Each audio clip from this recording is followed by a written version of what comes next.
자, 예고해드린 대로 국민의힘 원내수석 대변인을 맡고 있습니다. 김대식 의원 스튜디오에 나오셨습니다. 의원님 어서 오십시오. 네, 안녕하십니까. 정말 앞서도 얘기했지만 안녕 인사를 나누기가 어려울 만큼 상황이 급박합니다. 일단 전체적인 총평 한번 해주시죠. 이런 상황까지 지금 벌어지고 있네요. 예, 참 이 정치하는 사람으로서 굉장히 부끄럽기 짝이 없습니다. 네. 정말 우리 국민들에게 뭐라고 지금 말씀을 드려야 될지, 어떻게 위로의 말씀을 드려야 될지 정말 뭐라고 이야기할 수 없는 지금 상황입니다. 예. 아침 저도 새벽 4시부터 네. 나와가지고 원내 대책 회의도 하고 네네.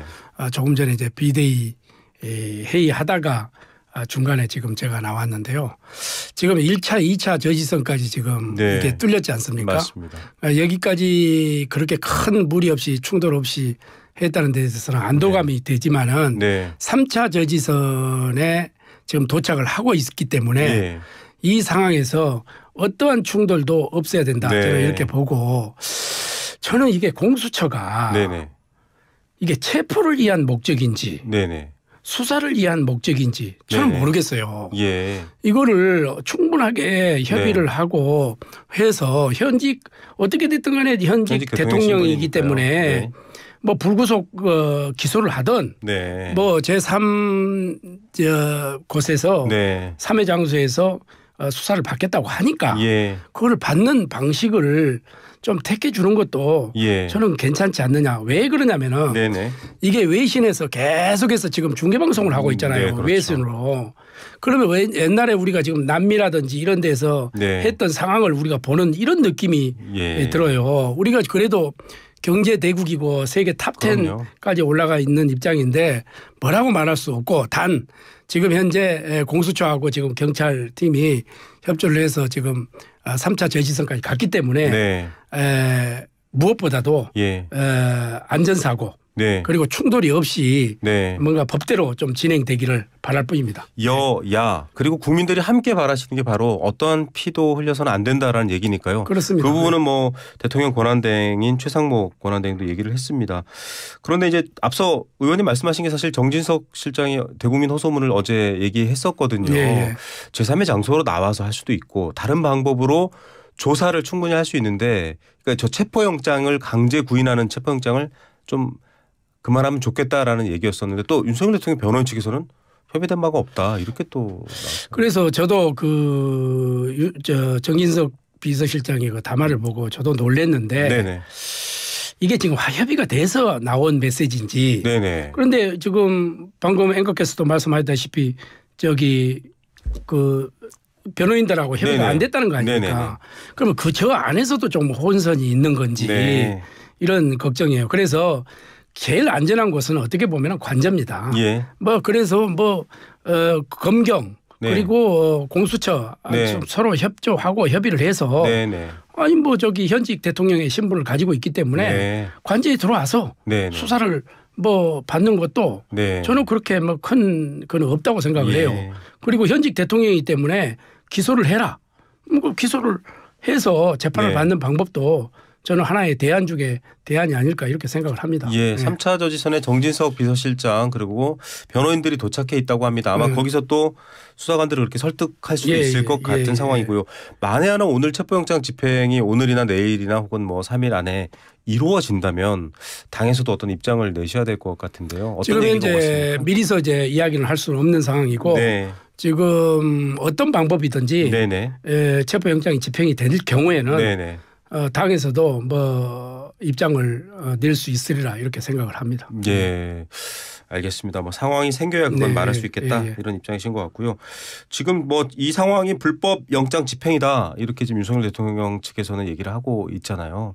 특히 110조, 111조 군사 비밀 보호구역을 수색할 수 없다 허가 없이는 그 얘기도 처음에는 예외 조항을 넣었더니 이걸 왜 예외 조항을 넣냐 불법이다. 그랬다가 그렇죠. 지금은 그게 없으니까 들어오는 게 불법이다. 네. 허가를 안 했기 때문에. 그래서 제가 이제 법률가는 아닌데 네네. 법률가들한테 이렇게 물어보니까 110조 형사소송법 110조 111조가 문제지 않습니까? 네네. 여기에 포함되느냐 포함되지 않느냐. 네.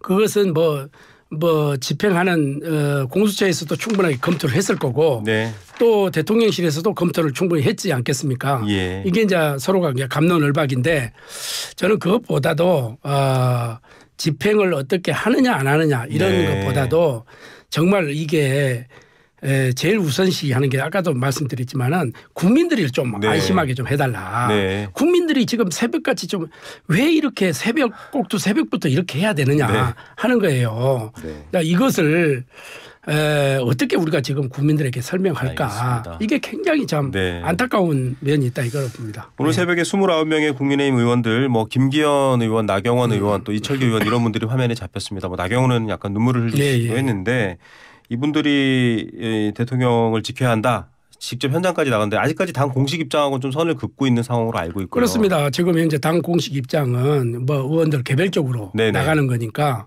뭐 헌법기관이 행동 1인 행동하는데 뭐라고 지금 탓할 수는 없는 거 아닙니까?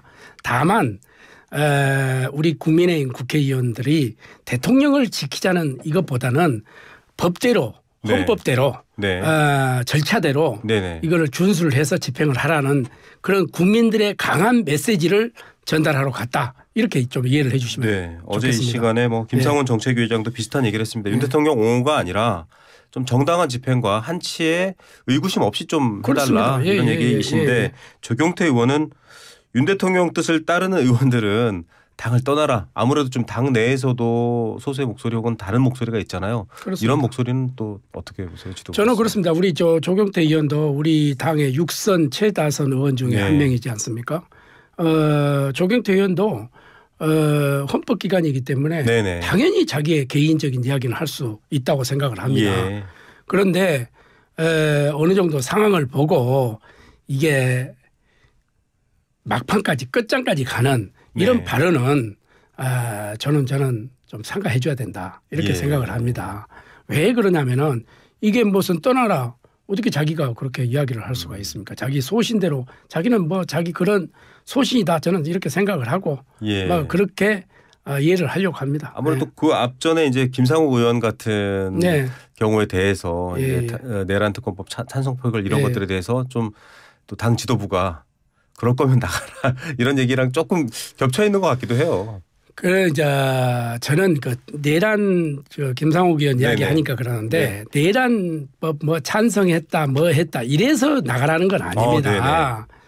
저는 그리고 지금 저도 지금 이야기를 했지 않습니까? 우리 당을 히틀러로 집단으로 하는 거예요. 그리고 본인은 유대인이다. 그럼 핍박을 받는 거다. 매도한다. 그리고 전두환의 추종 세력보다 더하다. 이거는 나는 삼가해야 된다고 해서 일부 방송에서 왜 김대식 의원은 뭐 약한 초선만 가지고 그걸 하느냐. 다른 국회의원들은 그런 이야기를 하지 않아요. 자기 소신은 우리 김상욱 의원도 제가 참 친동생처럼 아주 애끼고 아주 앞으로 상당히 좀 이 파이팅도 있고 나는 좀 우수한 의원이라고 생각을 해요. 그러나 정치를 먼저 해본 사람 같은 초선이지만은 이 형으로서 충고를 한 거예요. 이런 이야기는 함부로 하는 거 아니다.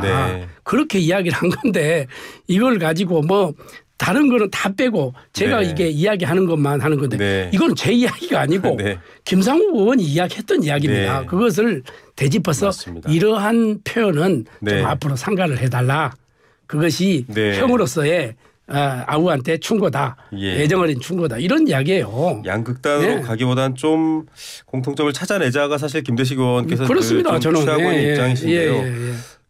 이런 상황에 좀 가장 지금 머리 아프게 놓여 있는 분이 최상목 권한대행입니다. 그렇습니다. 정가운데 있잖아요. 그런데 역할을 적극적으로 해라. 오히려 역할을 하지 마라. 뭐 여러 말이 있지만 또 최상목 권한대행도 물리적 충돌이 있을 경우는 엄정 책임을 묻겠다 이런 상황이거든요. 그렇습니다. 지금 어떤 좀 역할을 하셔야 된다. 저는 최상목 권한대행은 정말 적극적으로 여기에 동참을 해야 된다고 생각을 합니다. 어떤? 예를 들어서 공수처 그리고 검찰 그리고 경찰 이런 걸 어떻게 수사에 가이드라인을 줄 수는 없잖아요. 그렇지만은 물리적 충돌이라든지 국민의 안전이라든지 이것은 대통령 권한 대행의 대행이기 때문에 그건 적극적으로 자기가 피력을 해야 된다 이렇게 생각합니다. 충돌하지 마라 말로 하지 말고 충돌되지 않을 수 있는 조치를 직접 해야 된다. 그렇게 저는 그러니까 행정 수반으로서 해야 된다 이 말씀이신 거죠. 알겠습니다. 지금으로서는 뭐 구두 메시지만 남아 있는 상황이고요. 특검법 얘기 앞서도 잠깐 나왔습니다만 해보겠습니다. 지금 일단 민주당의 수정 발의안을 보면 외환 혐의, 예. 외환죄는 없다고 강변하십니다. 가짜 뉴스라고까지 하시니까 저희가 외환 혐의가 추가된 수정 발의안, 뭐 제3자 특검법 거기에다가 비토권도 없애고 뭐 여러 가지 기간 인원도 좀 축소했다라고 하는데. 일단 그 안을 받아들이실 수 없기 때문에 지금 자체 특검법을 내신 거라고 봐야 될까요? 지난번에 제가 여기 나와서 저기 한번 발언을 했죠. 이게 공론화가 되기 전에 제3자 특검부터 우리가 살아 있다. 그리고 이거를 같이 맞습니다. 머리를 맞대고 한번 하자 이렇게 이야기를 했잖아요. 그게 지금 이제 현실화가 된 겁니다. 자, 그러면은 민주당에서는 이 군사적인 국가 안보적인 이런 상황에 이 전개를 하는 것도 여기다가 집어넣었단 말이죠 이번에. 물론 내란 혐의 연관으로 뭐 했지만은 사실은 뭐 오물풍성이라든지 이라크 우크라이나 파병도 안 했는데 파병이라든지 이런 행위. 이런 생각 이 자체를 넣어놨단 말이죠. 이거는 엄청난 그 독소 조항이라고 저는 생각을 해요. 알겠습니다. 그래서 우리가 대안으로 이거를 빼고 내란 혐의 이런 거를 빼고 나서 하고 사실상 지금 검경 공수처까지 수사를 하고 있기 때문에 인원이 그렇게 많이 필요를 하느냐. 우리가 대폭 줄이자. 여러 가지 안이 있어요. 한 80% 이상은 민주당하고 거의 대동소이하다. 이렇게 생각해서 그런 우리 안을 내놨기 때문에 이제는 민주당에서 같이 머리를 맞대고 한번 논의를 해보자. 국회의장이 중재를 하던 그렇게 해서 우리 국민들이 국민의힘과 민주당의 이 안이 어떻구나. 국민들도 또 판단할 수 있는 한번 기회를 줘보자는 거예요. 그러면 우리는 독소 조항을만 빼면은 얼마든지 민주당하고 우리가 협의할 가능성도 있고 협의할 용의도 있다 이렇게 봅니다. 그러니까 지금 김대식 의원이 말씀하신 것처럼 이게 제3자 특검이든 뭐든 독소 조항은 빼야지라고 했는데 이제 뺀 게 나왔고요.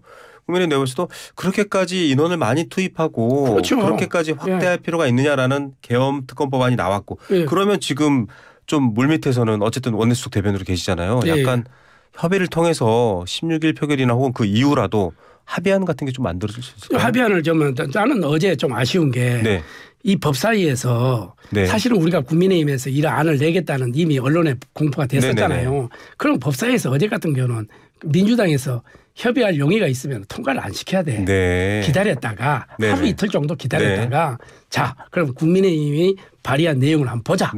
그리고 우리가 같이 한번 해보자. 이런 성의는 좀 보여줘야 되는 거 아니에요? 그게 협치 아니겠어요? 민주당은 국민의힘 특검 법안을 제출하면 협의하겠다 또 이렇게 나오고 그러니까 있습니다. 우리는 이제 한다고 했기 때문에 하루 이틀 정도는 기다려줄 수 있는 문제 아니에요. 그거를 없이 일방적으로 하고 그러니까 우리하고 지금 대화를 하지 않고 특검법에 대해서는 일방통행하겠다는 자기네들 의지밖에 엿볼 수 없다. 저는 이렇게 보고 있습니다. 알겠습니다. 자, 이 와중에 민주당이 이른바 뭐 카톡 검열은 프레임이다 이렇게 앞서 저희 한민수 의원도 나와서 반론을 제기했습니다만 관련한 가짜 뉴스, 뭐 내란 선동죄 이런 표현을 쓰면서 지금 일파만파 좀 커진 상황이고 이재명 대표에 대한 공격까지도 이어지고 있는 상황입니다. 이 상황은 어떻게 보신답니까? 저는 이거는 국민의 정말 이 국민들과 이게 국민들 사이에 이게 분열을 하려고 하는 하나의 책동밖에 생각하지 않습니다. 왜냐하면 표현의 자유라는 거는 표현의 자유는 대의민주주의의 방파제 역할이 아니겠습니까? 저는 그걸 보고 국민들의 카톡까지 그한다. 국민들이 가장 싫어하는 겁니다. 이거를 통해서 여기서 진영 논리까지 이렇게 가게 된다고 하면은 더 국론 분열밖에 될 수 없다. 그래서 나는 민주당에서 이런 파출소니 뭐니 이런 용어까지 써가면서 굳이 이렇게까지 해야 되느냐. 저는 이런 부분은 가감하게 지금부터는 내려놔야 된다. 그리고 이재명 대표가 앞으로 대통령을 하겠다는 분 아닙니까? 그리고 지금 현재 제1당의 대표하지 않습니까? 그리고 지금 여론조사에서 어떤 여론조사에도 지금 이재명 대표가 대선 1위 후보로 올라와 있어요. 그러면은 수권 정당을 하겠다는 이런 정당에서 과연 이런 아이디어 발상이 나왔다는 자체를 나는 이해를 할 수가 없습니다. 이런 부분은 가감하게 좀 오늘 제가 말씀을 드리는데 내려놔야 된다. 저는 이렇게 생각을 합니다. 뭐 전용기 의원은 당사자입니다마는 국회의원직을 걸고라도 가짜 뉴스는 용인할 수 없다 이렇게 얘기를 했는데 언뜻 보면 원론적인 얘기 같은데. 원론적이냐? 나는 전용기 네. 저도 마찬가지입니다. 전용기 의원이 가짜 뉴스는 이 생산이 되면 안 되죠. 네네. 저도 그건 100% 동감을 합니다. 어느 쪽 진영을 옹호하든 위험한 어느 쪽 거죠. 진영을 옹호하든 가짜 뉴스가 네. 돼서 되겠습니다. 네네. 언론도 마찬가지잖아요. 야, 팩트 중심으로 가는 거는 알겠습니다. 얼마든지 저는 네. 오케이 한다 이거지. 그러나 이거를 빗대서 국론 분열을 획책하는 이런 것은 저는 용납할 수가 없다 이렇게 보는 겁니다. 이재명 대표가 국민의힘 공세에 대해서 카톡이 가짜뉴스 성역이냐 이렇게 얘기한 것도 좀 같은 맥락이죠. 네. 그렇죠. 예, 알겠습니다. 예. 자 그리고 최상목 대통령 권한대행이 고교 무상교육에 대한 국비지원 연장 법안에 대해서 국민 부담이 가중된다.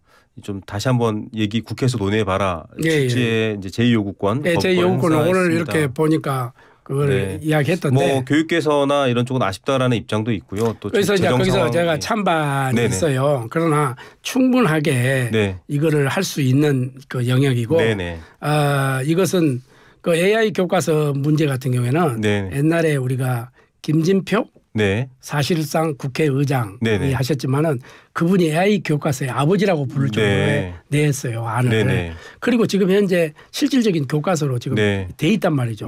이것을 그런데 교과서로 인정 안 하고 참고서로 했을 경우에는 엄청난 혼란이 온다. 그래서 그러면은 교과서로 채택하고 시범적으로 우리가 1년 동안 한번 해보자. 원하는 학교만. 그리고 나서 이제 검토를 하고 나서 내후년에 또 한번 해보자 하는 그런 안인데 모든 것을 일방적으로 지금 이거는 안 된다 이렇게 하기 때문에 일대 혼란이 오는 거죠. 그래서 국회에서 재검토를 한번 하라 하는 것이 최상목 권한대행의 제2요구권입니다. 맞습니다. 국비지원 연장 법안 국비지원 내용을 또 세부적으로 들여다보면 또 김대식 의원도 교육 전문가시기 때문에 여기 좀 더 구체적으로 따져봐라 이런 얘기인데 아쉽다는 얘기도 있었고요. 또 지금 말씀하신 것처럼 변호인단과 공수처 부장검사 등 영장 집행에 지금 협의를 하고 있는 상황이다. 저희가 뭐 상황을 보고 예측했습니다만 이런 상황이 전 세계로 중계돼서 곤혹스럽다. 그래서 의원님이 왜 곤혹스러우신가 그랬더니 트럼프 대통령 취임식에 초청받으셨는데 국회에서는 또 의원님 유일하게 초청 받으셨다고. 일단 그것도 궁금해요. 트럼프 행정부에서 국회에서 김대식 의원을 유일하게 초청한 상황은 배경이 뭔가요? 제가 이제 대통령 직속으로 민주평화통일자문회의 사무처장을 했습니다. 그때 이제 세계 116개의 네트워크를 구축을 했죠. 그때 이제 제가 미국을 자주 갔었어요. 그래서 그때 이제 사귀었던 분들 이 네트워크 미국은 네트워크 사회잖아요. 그렇죠. 인맥 사회이기 때문에 어떤 인맥을 통해서 그 하느냐 이런데 저는 이제 존 코닌 상원 의원 이게 트럼프 대통령의 최측근입니다. 이분을 통해서 이제 제가 초청장을 받았는데 미국은 대통령 취임식에 몇만 명이 모이는 것은 별 의미가 없는 겁니다. 그런데 그날 저녁에 6번의 무도회가 열려요. 그 무도회에 부통령 부부가 참석하는 무도회가 있고 대통령 부부가 참석하는 무도회가 있고 그런데 마지막 피날레가 대통령 부부 부통령 부부가 참석하는 무도회가 있습니다. 거기에는 상원 의원 100명이 다 참석합니다. 그 상원 의원이 애국 인사를 한두 명 초청을 합니다. 데리고 올 수 있습니다. 거기에 이제 참석을 하면 거기 들어갈 때 이제 턱시도도 입고 되고 여성들은 드레스를 입어야 되고 거기 가서 이제 무도회를 시작하기 전에 굉장히 많은 인사들하고 네트워크를 할 수 있습니다. 같이 대화도 하고 그래서 저는 이번에 가서 가장 핵심적으로 제가 전할 이야기는 대한민국 걱정하지 마라. 한미 동맹 든든하다. 그리고 대한민국 우리 위대한 대한민국 국민들은 위기 때 언제든지 잘 극복해 왔다. 이런 것을 전하고 우리가 앞으로 이제 무역 문제, 통상 문제, 우리가 수출로 먹고 사는 나라 아닙니까? 이런 것을 미국 조야에 제가 충분하게 좀 전달을 하고 또 지금 현재 그 주니어 트럼프하고도 제가 지금 현재 교섭을 하고 있습니다. 그 가능하면은 주니어 트럼프도 좀 만나고 미국의 상원 의원들 그리고 대통령 후보 이 임명한 아직까지 청문회는 통과 안 됐지만은 강요들도 한두 번 만나서 이 대한민국 상황을 충분하게 전달하는 게 제 이번에 가는 목적이 하나다 이렇게 생각을 합니다. 취임식도 참석을 하지만은 어려운 상황인데 그나마 좀 국민들이 약간 좀 희망을 가질 수 있는 뭐 여야를 아울러서 지금 굉장히 그렇습니다. 대한민국을 대표하는 정치인으로서 국민들이 있으니까 걱정하지 마라. 트럼프 대통령이 얘기하고 오겠다. 그렇게 하겠습니다. 저희도 그 실시간으로 취임식 있을 때 의원님 미국 현지 연결해서 그렇습니다. 좀 상황 제가 그 상황을 연결하면은 실시간으로 제가 알겠습니다. 리포터로. 네, 알겠습니다. YTN 라디오는 김대식 의원님 미국 트럼프 취임식 특별 리포터 미리 예고해 드립니다. 계속 사랑해 주시고요. 오늘도 여러 복잡한 정치현안인데 또 국민들 마음에 속 들게 잘 말씀해 주셨네요. 오늘 말씀 감사합니다. 감사합니다. 네, 국민의힘 김대식 의원이었습니다.